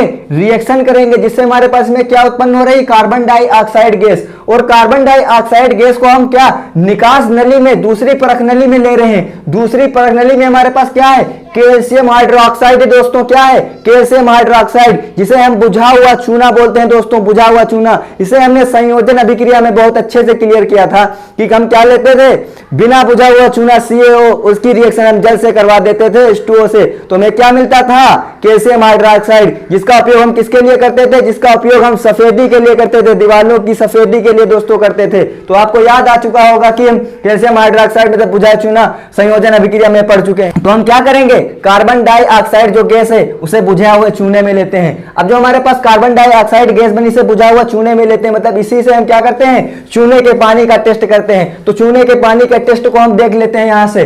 तो CO2 गैस को चूने में प्रवाहित करने पर पानी दूधिया हो जाता है। बिल्कुल ठीक सुन रहे हैं दोस्तों, क्या होता है, पानी दूधिया हो जाता है, पानी दूधिया हो जाता है। तो हमने CO2 गैस जो हमारी बनी, हमने उसे किसमें प्रवाहित किया, CaOH के विलयन में प्रवाहित किया। तो CaOH के विलयन में प्रवाहित किया तो हमें CaCO3 कैल्शियम कार्बोनेट और जल मिला। तो क्या मिला हमें, कैल्शियम कार्बोनेट और जल मिला। उसके बाद अगर हम क्या करें, CaCO3 के विलयन में अधिक मात्रा में CO2 गैस प्रवाहित करने पर जल की उपस्थिति में विलयशील पारदर्शी पदार्थ का निर्माण होता है, जिसका संपूर्ण विलयन पारदर्शी बन जाता है।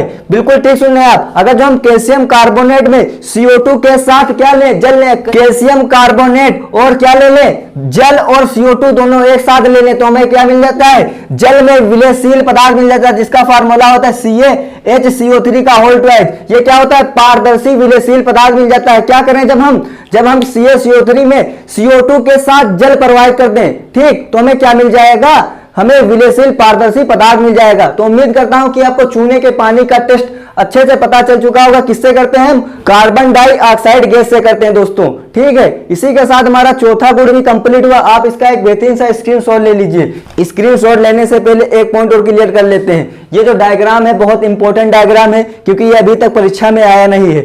वो जो हमने पिछला डायग्राम बताया था पॉप टेस्ट वाला, वो परीक्षा में लगातार आ चुका है, वो परीक्षा में लगातार आ चुका है। ये डायग्राम अभी तक नहीं आया, मतलब ये चित्र अभी तक नहीं आया है, तो इसकी संभावना है आने की। तो इसका एक आप स्क्रीनशॉट ले लीजिए। तो अभी तक हमने अम्ल व क्षारों के रासायनिक गुणों में 4 गुणों को पढ़ लिया है। चौथा गुण हमारा क्या था, धातु कार्बोनेट के साथ अभिक्रिया। तो धातु कार्बोनेट के साथ अभिक्रिया हम करने पर हमारे पास अम्ल अभिक्रिया देता था, क्षार अभिक्रिया नहीं देता था, क्षार अभिक्रिया नहीं देता था, ठीक है।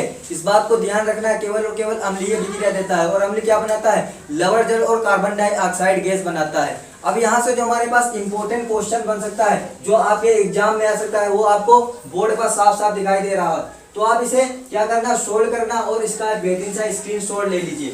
तो हमने अम्ल व क्षारों के रासायनिक गुणों को बहुत अच्छे से क्लियर कर लिया। अब थोड़ा सा आगे बढ़ते हैं और अपने नए टॉपिक की बात करते हैं। तो हमारा नया टॉपिक है अम्ल व क्षार में समानता। बात आती है कि आखिरकार अम्ल व क्षार में समानता क्या होगी। तो अम्ल व क्षार की समानता की जब हम बात करते हैं तो अम्ल व क्षार दोनों आयन उत्पन्न करते हैं। बिल्कुल ठीक दोस्तों, अम्ल भी आयन उत्पन्न करेगा, क्षार भी आयन उत्पन्न करेगा, और यही समानता होती है। जैसे हम बात कर ले, हमने अम्ल HCl ले लिया और क्षार क्या NaOH ले लिया। अब देखिएगा ध्यान से, अम्ल क्या करता है, अपने जलीय विलयन में H+ आयन प्रदान करता है, क्षार क्या करता है, OH- आयन प्रदान करता है। तो दोनों के दोनों क्या देखिए, आयन प्रदान कर रहे हैं। क्या प्रदान कर रहे हैं दोस्तों, आयन प्रदान कर रहे हैं, और यही समानता होती है। और इस चित्र से बहुत अच्छे से क्लियर करते हैं कि हमारे पास जो अम्ल क्षार में आयन की समानता किस प्रकार होती है। हमारे पास एक बीकर है, बीकर में एक कार्क है, कार्क में 2 कीले हैं। बीकर में हमारे पास क्या है, हाइड्रोक्लोरिक अम्ल है। हाइड्रोक्लोरिक अम्ल क्या करेगा, H+ मतलब आयन प्रदान करेगा, और जिससे हमारे पास विद्युत धारा का प्रवाह होगा और उस पर एक बल्ब लगा हुआ ऊपर और वो जल जाएगा। तो हम बोल सकते हैं अम्ल व क्षार आयन प्रदान करते हैं, जिससे विद्युत धारा का प्रवाह होता है। किससे, विद्युत धारा का प्रवाह हो रहा है। किससे प्रवाह हो रहा है, अम्ल व क्षार आयन प्रदान कर रहे हैं, जिससे विद्युत धारा का प्रवाह होता है। तो यहां से क्लियर हो चुका है कि अम्ल व क्षार दोनों आयन प्रदान करते हैं और यही दोनों में समानता होती है, जिसके कारण वो विद्युत धारा का प्रवाह करते हैं। अब इसके बाद अगले टॉपिक की बात करते हैं। तो अगला टॉपिक है तनुकरण। अब तनुकरण क्या होता है, इस पर बात कर लेते हैं। अम्ल या क्षार में जल मिलाने पर आयन की सांद्रता में प्रति इकाई आयतन में कमी आ जाती है, इसे तनुकरण कहते हैं। बिल्कुल ठीक दोस्तों, क्या तनुकरण क्या होता है, हम अम्ल या क्षार में क्या जल मिलाते हैं, जल मिलाने से क्या होगा, जो उनकी सांद्रता है, उनकी सांद्रता में प्रति इकाई आयतन में कमी आ जाएगी। जब कमी आ जाएगी तो इसी को हम क्या बोलेंगे, तनुकरण बोलेंगे। तो तनुकरण भी क्लियर हो चुका है कि अम्ल क्षार में जल मिलाने पर उनकी सांद्रता में प्रति इकाई आयतन में कमी आ जाती है, इसे ही तनुकरण बोलते हैं। अब हम अपने अगले टॉपिक की बात करते हैं, उदासीनीकरण अभिक्रिया। अब उदासीनीकरण अभिक्रिया क्या होती है, इस पर चर्चा कर लेते हैं। बहुत ही सिंपल सी रासायनिक अभिक्रिया है ये, इसको हम पिछले में पढ़कर आए हैं, लेकिन वहां पर आपने ध्यान नहीं दिया होगा, यहाँ पर इसको क्लियर ही कर देते हैं। जब अम्ल व क्षार परस्पर अभिक्रिया करते हैं, लवण व जल बनता है, इसे ही उदासीनीकरण अभिक्रिया बोलते हैं। क्या बोलते हैं, उदासीनीकरण अभिक्रिया। जब क्या करते हैं, अम्ल व क्षार परस्पर अभिक्रिया करेंगे, तो जब हम अम्ल व क्षार ले लें और परस्पर अभिक्रिया करा दें, जब अम्ल व क्षार परस्पर अभिक्रिया करेंगे तो हमें क्या मिलेगा, एक तो लवण मिल जाएगा, दूसरा हमें जल मिल जाएगा। और यही का अभिक्रिया क्या कहलाएगी, यही अभिक्रिया उदासीनीकरण अभिक्रिया कहलाएगी दोस्तों। उदासीनीकरण अभिक्रिया कहलाएगी दोस्तों। अम्ल ले लिया हमने, क्षार ले लिया, इन दोनों की हमने क्या करा दी, आपस में रिएक्शन करा दी, अभिक्रिया करा दी, तो हमें लवण मिल गया और जल मिल गया। तो हमने अम्ल लिया HCl और क्षार लिया NaOH, इन दोनों ने रिएक्शन किया और हमारे पास NaCl लवण और जल निकल रहा है दोस्तों। NaCl क्या है, लवण, सोडियम क्लोराइड, और साथ ही में जल प्राप्त हो रहा है। तो यहाँ से हमारे तीनों के तीनों टॉपिक क्लियर हुए। आप इनका एक बेहतरीन सा स्क्रीनशॉट ले लीजिए। अब अपने हम नए टॉपिक की तरफ बढ़ते हैं। तो हमारा नया टॉपिक है पीएच स्केल। अब बात करते हैं कि आखिरकार पीएच स्केल क्या होती है। तो सबसे पहले हम इसके बेसिक की बात कर लेते हैं कि आखिरकार इसकी स्टार्टिंग कहाँ से हुई। तो पीएच शब्द में पी जर्मनी के पोटेंज पूषांश से आया है। जर्मनी के पोटेंज पूषांश से आया। कहाँ से आया है, जर्मनी के पोटेंज पूषांश से। कौन शब्द, पी शब्द, ठीक। उसके बाद जिसका अर्थ शक्ति, पावर होता है, बिल्कुल ठीक सुनने। पी का इसमें जो पीएच है, इसमें पी का क्या अर्थ है, पावर है दोस्तों, पावर, जिसको हम शक्ति बोलते हैं हिंदी में, ठीक है, पावर है। तो उसके बाद हमने अगले पॉइंट की बात करते हैं। पीएच अवधारणा सोरेनसन ने 1909 में दिया था। पीएच की जो अवधारणा है वो किसने दिया था, सोरेनसन नामक हमारे साइंटिस्ट थे, वैज्ञानिक थे, उन्होंने दिया था। कब दिया था, 1909 में दोस्तों दिया था। कब, 1909 में। तो अब बात कर लेते हैं कि आखिरकार हमारी जो पीएच स्केल है उसकी परिभाषा क्या है। तो पीएच स्केल की परिभाषा की बात करते हैं।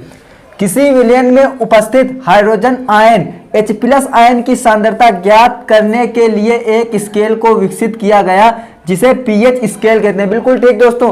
क्या, किसी विलयन में उपस्थित हाइड्रोजन आयन, जिसे हम H+ आयन बोलते हैं, उससे उसकी सांद्रता को ज्ञात करने के लिए क्या किया गया, एक स्केल को विकसित किया गया, जिसे हम क्या बोलते हैं, पीएच स्केल बोलते हैं, जो कि आपको यहाँ पर दिख रही होगी। हमने क्या किया, एक स्केल को विकसित किया। अब उसके बाद अगले पॉइंट की बात करते हैं। इस स्केल में 0 से 14 तक अंक अंकित रहते हैं, जो कि किसी अम्ल या क्षार की प्रबलता तथा दुर्बलता के साथ साथ उनके मान भी बताते हैं। बिल्कुल ठीक सुन रहे हैं दोस्तों। इसमें हमारे पास क्या, 0 से 14 तक अंक अंकित रहते हैं। यहाँ पर देखिए 0, 1, 2, 3, 4, 5, 6, 7, 8, 9, 10, 11, 12, 13, 14 दोस्तों गलत एक लिख गया था, 15 हो गए थे। तो यहाँ पर देखिए 0 से 14 तक हमारे अंक इस पर अंकित हैं, इस स्केल पर। और इनसे में क्या पता चलता है, ये अम्ल की दुर्बलता और प्रबलता के साथ साथ क्या बताते हैं, उनके मान भी बताते हैं। तो हमारे पीएच स्केल तो क्लियर हो चुका कि तो दोस्तों अभी तक हमने अपनी पीएच स्केल की परिभाषा को बहुत अच्छे से क्लियर कर लिया है। लेकिन हमारे पास ये स्केल दी हुई, इसको बहुत अच्छे से क्लियर करते हैं, क्योंकि जब भी हमारे पास पीएच से रिलेटेड कोई भी क्वेश्चन आएगा तो हमको जब ये स्केल क्लियर होगी तभी हम कर पाएंगे। तो हमारे पास ये बहुत इंपॉर्टेंट स्केल है, ये आपके दिमाग में छप जाना चाहिए। तो देखिएगा ध्यान से दोस्तों, हमारे पास ये एक स्केल है, इसमें 0 से 14 तक हमारे पास क्या अंक अंकित है। लेकिन जो हमारे पास 7 अंक है वो हमारे पास क्या कहलाता है, उदासीन पीएच। तो जिस भी विलयन का या जिस भी पदार्थ का पीएच 7 होगा वो हमारे पास कैसी प्रकृति का होगा दोस्तों, उदासीन प्रकृति का होगा। ध्यान से ध्यान देना इस बात पर दोस्तों, ध्यान देना है कि जिस भी विलयन जिस भी पदार्थ का पीएच 7 होगा वो हमारे पास क्या होगा, उदासीन पदार्थ होगा, उदासीन। और हमारा 7 से कम होगा, 7 से कम हमारा कुछ भी कम हो सकता है, 6.9 हो, 6.8, 6, 5, 4, 3 हो सकता है, 2 हो सकता है, 1 हो सकता है, 0 हो सकता है। मतलब 7 से कुछ भी कम हो। तो 7 से जब कम होगा तो हमारा क्या होगा, अम्लीय पीएच होगा। तो हम बोल सकते हैं जिस भी पदार्थ जिस भी विलयन का पीएच 7 से कम होगा वो हमारे कैसे प्रकृति के होंगे, वो हमारी अम्लीय प्रकृति के होंगे। उसके बाद हम बात करते हैं 7 से ज्यादा।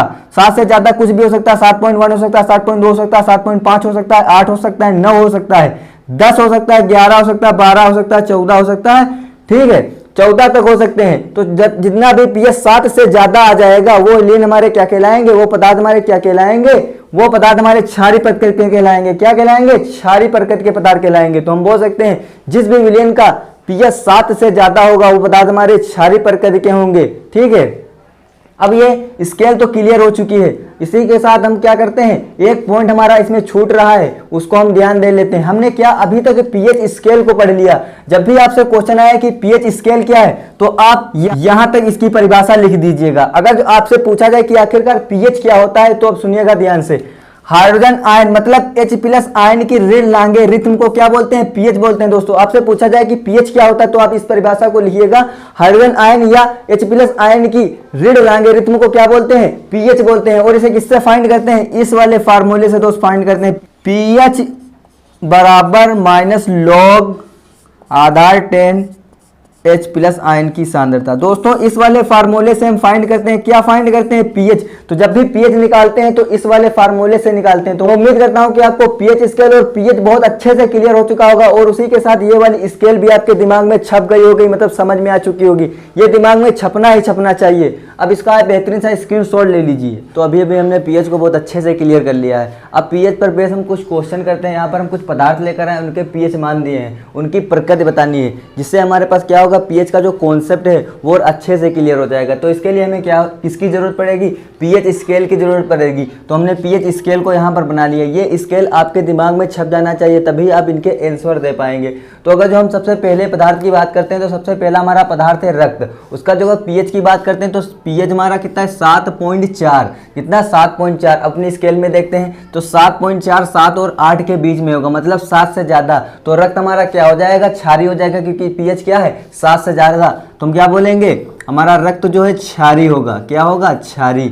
उसके बाद अपने दूसरे पदार्थ की बात करते हैं, तो दूसरा पदार्थ हमारा क्या है, जठर रस। और जठर रस का पीएच की बात करते हैं तो 1.2 है, मतलब 1.2। और 1.2 7 से कम होता कहाँ होगा, 1 और 2 के बीच, मतलब 7 से बहुत कम है। और 7 से जो कम होते हैं वो हमारे क्या होते हैं, अम्लीय होते हैं। तुम बोल सकते हैं जठर रस क्या होगा, अम्लीय होगा। क्या होगा, अम्लीय। उसके बाद अगले पदार्थ की बात करते हैं, तो हमारा नींबू का रस है, और उसका पीएच कितना दिया हुआ है, 2.8। और 2.8 कहाँ होगा, 7 से कम। 2 और 3 के बीच में होगा, मतलब 7 से कम है। तो 7 से कम होगा तो क्या होगा, अम्लीय होगा। तो हमारा नींबू का रस क्या होगा, अम्लीय होगा। दोस्तों क्या होगा, अम्लीय। उसके बाद अगर जो हम बात करते हैं शुद्ध जल, अब शुद्ध जल का पीएच देखिए कितना दिया हुआ, 7। और 7 जिसका पीएच होता है वो हमारे पास क्या होता है, उदासीन होता है पीएच। वो पीएच कैसा होता है दोस्तों, उदासीन पीएच। तो शुद्ध जल हमारा कैसा होगा दोस्तों, कैसा होगा, उदासीन होगा। तो हम बोल सकते हैं शुद्ध जल हमारा क्या होगा, उदासीन होगा, क्योंकि पीएच क्या है, 7 पीएच है इसका। उसके बाद दूध की बात करते हैं, तो दूध का पीएच कितना दिया हुआ है, 6.5, 6.5। और 6.5 मतलब 7 से कम। 7, 6 और 7 के क्या होगा, बीच में होगा, इन दोनों के बीच, मतलब 7 से कम। और 7 से कम तो क्या होगा, अम्लीय। तो हम बोल सकते हैं दूध हमारा क्या होगा, अम्लीय होगा। क्या होगा, अम्लीय होगा। उसके बाद अगर जो हम बात करते हैं अपने अगले पदार्थ की, हमारा अगला पदार्थ है दही। और दही के अगर पीएच की बात करते हैं तो हमारा 5.5, मतलब 7 से बहुत कम है। किसके बीच में होगा, 5 और 6 के बीच। 5 और 6 के बीच मतलब 7 से कम। और जो 7 से कम होते हैं हमारे क्या होते हैं, अम्लीय होते हैं। तो हमारा दही क्या होगा, अम्लीय होगा। कैसा होगा, अम्लीय। उसके बाद अगर जो हम बात करते हैं नमक, जो हम खाते हैं, तो नमक का अगर पीएच देखें तो कितना है, 7। और 7 इसका पीएच होता है दोस्तों, क्या होता है, उदासीन। तो हम बोल सकते हैं नमक हमारा क्या होगा, उदासीन होगा। तो यहाँ से हमारा पीएच स्केल बहुत अच्छे से क्लियर हो चुका होगा। तो आप इस टेबल को बहुत अच्छे से ध्यान में रखना दोस्तों। यही नहीं, इसमें जो है पीएच मान भी पूछ लिए जाते हैं, तो आपको पीएच मान आने ही आने चाहिए। जैसे क्वेश्चन आ जाता है, बताइए शुद्ध जल का पीएच मान कितना होता है, तो हमको बताना होगा शुद्ध जल का पीएच मान 7 है, क्योंकि शुद्ध जल क्या है, उदासीन। मतलब जो शुद्ध जल वाला हमारा क्वेश्चन है, ये बहुत ही इंपॉर्टेंट क्वेश्चन है। ये परीक्षा में आ ही जाता है। और एक रक्त वाला, ये भी बहुत इंपॉर्टेंट है। ये दोनों बहुत ही इंपॉर्टेंट है, ये पूछ लिए जाते हैं। तो दोस्तों आपको उम्मीद करता हूं कि यहाँ से पीएच स्केल और उस पर आधारित क्वेश्चन से पीएच स्केल और अच्छे से क्लियर हो चुकी होगी। आप इसका बेहतरीन सा स्क्रीनशॉट ले लीजिए। तो अभी तक हमने पीएच स्केल और उस पर आधारित कुछ क्वेश्चन को बहुत अच्छे से क्लियर कर लिया, जिससे हमारा पीएच स्केल और अच्छे से क्लियर हो चुका है। अब हम बात करते हैं कि जो हमारा पीएच होता है उसका हमारे जीवन में क्या उपयोग होता है। बिल्कुल ठीक सुन रहे हैं आप, हम क्या बात करने वाले हैं, दैनिक जीवन में अपने पीएच का उपयोग क्या होता है उसकी बात करने वाले हैं, कि आखिरकार हमारे दैनिक जीवन में पीएच का क्या उपयोग होने वाला है। तो सबसे पहले अगर जो उपयोग की बात करते हैं, तो पहला जो हमारा उपयोग है रक्त और हमारा शरीर। हमारा शरीर 7 से 7.8 pH पर कार्य करता है। बिल्कुल ठीक दोस्तों, क्या जो हमारा शरीर होता है 7 से 7.8 pH पर कार्य करता है। तो दूसरे उपयोग की बात करते हैं तो दूसरा उपयोग हमारा क्या, अम्लीय वर्षा व उसकी हानियां। तो सबसे पहले जान लेते हैं कि आखिरकार अम्लीय वर्षा ही क्या होती है। ऐसी वर्षा जिसमें जल का पीएच 5.5 से कम होता है। कैसा, 5.5 से कम होता है। किसका, जल का पीएच 5.5 से कम होता है तो उसे हम क्या कहते हैं, अम्लीय वर्षा कहते हैं। तो यह पॉइंट ध्यान से रखना, ये मोस्ट इंपोर्टेंट पॉइंट है, इस पॉइंट को ध्यान रखना। अम्लीय वर्षा के मुख्य ऑक्साइड NO2 और SO2 हैं। इन्हीं ऑक्साइड की वजह से क्या होती है, हमारी अम्लीय वर्षा होती है दोस्तों। क्या होती है, अम्लीय वर्षा होती है। उसके बाद बात कर लें तो अम्लीय वर्षा से हानियां क्या होती हैं, फसलों को क्षति होती है। बिल्कुल ठीक, जब अम्ल की बारिश होगी तो हमारी जो फसलें होंगी नष्ट हो जाएंगी। तो हमारी क्या होगा, अम्लीय वर्षा से फसलों की क्षति होती, फसलें हमारी नष्ट हो जाती हैं। ऐतिहासिक इमारतों का नुकसान होता है। बिल्कुल ठीक दोस्तों, ताजमहल जैसे कि एग्जांपल की हम बात कर लें, जो हमारे के पास ताजमहल है, जो हमारी ऐतिहासिक इमारत है, वह अम्लीय वर्षा से खराब हो रही है। संगमरमर जो कि व्हाइट कलर का होता है, अम्लीय वर्षा के कारण वो ब्लैक होता जा रहा है। तो हमारा क्या हो रहा है, ऐतिहासिक इमारत हमारी कौन सी खराब हो रही है, हमारी ताजमहल जैसी खूबसूरत इमारत जो की है वो हमारी अम्लीय वर्षा से खराब होती जा रही है, क्षति होती जा रही है उसकी। उसके बाद अगर हम तीसरे उपयोग की बात करते हैं तो तीसरा उपयोग हमारा क्या है, मिट्टी का पीएच। दोस्तों क्या है, मिट्टी का पीएच, मृदा का पीएच मान ज्ञात करके मिट्टी में बोई जाने वाली फसलों का चयन किया जाता है। बिल्कुल ठीक दोस्तों, मृदा में जो पीएच होता है उसका हम ज्ञात कर लेते हैं और उसमें चयन करते हैं कि कौन सी फसल हमारी उग सकती है। क्योंकि अगर जो पीएच ज्यादा होगा तो मतलब पीएच ज्यादा है तो क्षारीय माध्यम हो गया, तो क्षारीय माध्यम में हमारे पास कौन सी फसलें उग सकती हैं, उन फसलों को हम बोएंगे। अगर जो पीएच कम होगा मतलब पीएच कम होगा मतलब अम्लीय पीएच होगा, तो अम्लीय पीएच में हमारी कौन सी फसलें उग सकती हैं, तो उन फसलों को हम बोएंगे।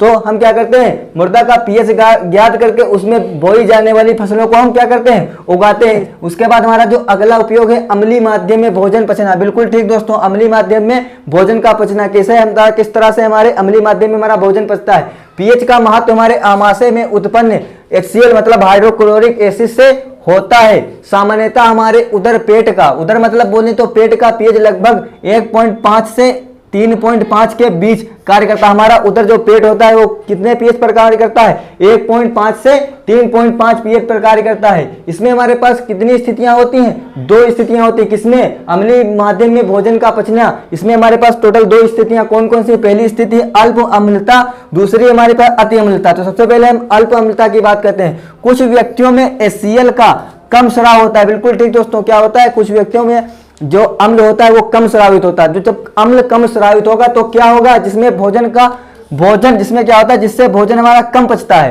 तो बिल्कुल ठीक दोस्तों, जब अम्ल कम स्रावित होगा तो भोजन हमारा कम पचेगा और इसे ही क्या कहते हैं, इसे ही अल्प अम्लता कहते हैं। क्योंकि अम्ल कम निकल रहा है तो इसे अल्प अम्लता कहेंगे। ऐसे व्यक्तियों को अम्लीय पदार्थ खाना चाहिए, तभी तो अम्ल ज्यादा होगा। तो ऐसे पदार्थ अम्लीय पदार्थ बने तो नींबू का रस लेना चाहिए, सिरका लेना चाहिए या अम्ल रस औषधि लेना चाहिए जो अम्ल उत्पन्न करती है। तभी तो हमारे अंदर एसिड क्या होगा, बैलेंस होगा।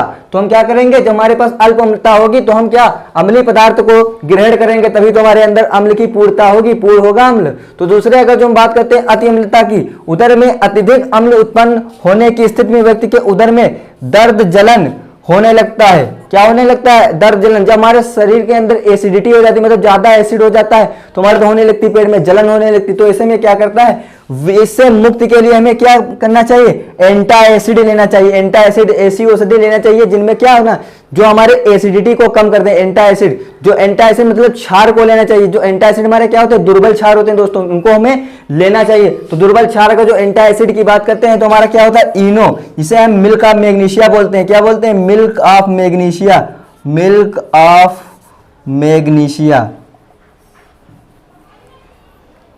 क्या बोलते हैं दोस्तों, मिल्क ऑफ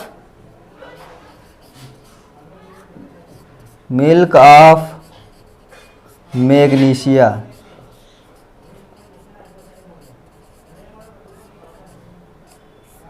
मैग्नीशिया, इसका सूत्र होता है MgOH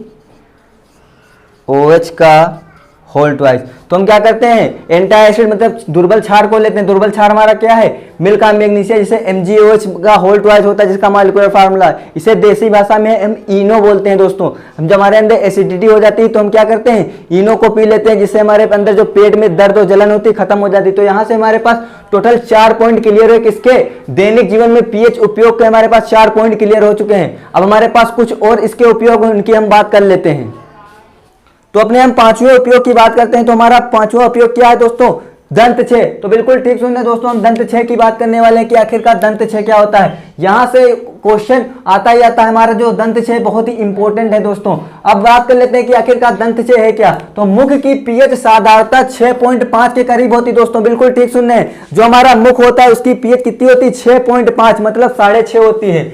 खाना खाने के पश्चात मुख में उपस्थित बैक्टीरिया दांतों में लगे अवशिष्ट भोजन से अभिक्रिया करके अम्ल उत्पन्न करते हैं, जो कि मुख का पीएच कम कर देता है। क्या करते हैं, जो कि मुख का पीएच कम कर देते हैं। बिल्कुल ठीक दोस्तों, जब हम खाना खाते हैं, मिठाई वगैरह खाते हैं, तो हमारे जो मुख में उपस्थित बैक्टीरिया होते हैं वो क्या करते हैं, उस अवशिष्ट भोजन जो हमारे दांतों में लगा रह गया उससे रिएक्शन कर लेते हैं, और रिएक्शन करने के बाद अम्ल बना देंगे। तो जब अम्ल बन जाएगा तो हमारे मुख का जो पीएच 6.5 था वो कम हो जाएगा। अब कम होकर कितना हो जाएगा, पीएच 5.5 से कम होने पर दांतों के इनेमल का क्षय होने लगता है। तो दोस्तों पहले हमारे पास हमारा मुख का पीएच 6.5 था।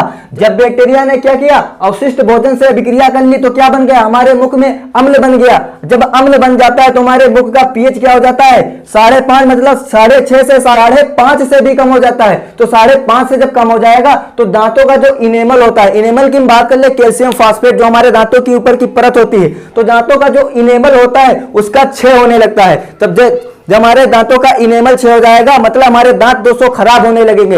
दांत जब खराब हो जाएंगे तो हम कुछ नहीं कर पाएंगे, मतलब कुछ खा भी नहीं सकते। तो इसके बाद हम बात करते हैं क्या, हमारा जो कैल्शियम फास्फेट मतलब इनेमल, शर्करा वगैरह मतलब मिठाई वगैरह से रिएक्शन किया तो क्या बन गया हमारे पास, लैक्टिक अम्ल, जिसका पीएच क्या है, कम होता है। लैक्टिक अम्ल बन गया जिसका पीएच हमारे पास क्या हो गया, 6.5 से 5.5 से कम हो गया। तो हमारे मुख का पीएच कम हो गया। अब क्या होगा, दांतों का दोस्तों इनेमल हो जाएगा, मतलब क्षय होने लगेगा। तो दांतों के दोस्तों इनेमल का क्या होगा, अब क्षय हो जाएगा। तो क्षय हो जाएगा तो हमारे दांत दोस्तों खराब हो जाएंगे। अब बात आती है क्या इसका कोई बचाव हो सकता है, क्या हम अपने दांतों को बचा सकते हैं, इनेमल के क्षय होने से बचा सकते हैं। तो दोस्तों बिल्कुल ठीक सुन रहे हैं आप, हम अपने दांतों के इनेमल को क्षय होने से बचा सकते हैं। किस तरह से बचा सकते हैं, भोजन के बाद मंजन, दंत मंजन, क्षारीय विलेन से मुख की सफाई करना।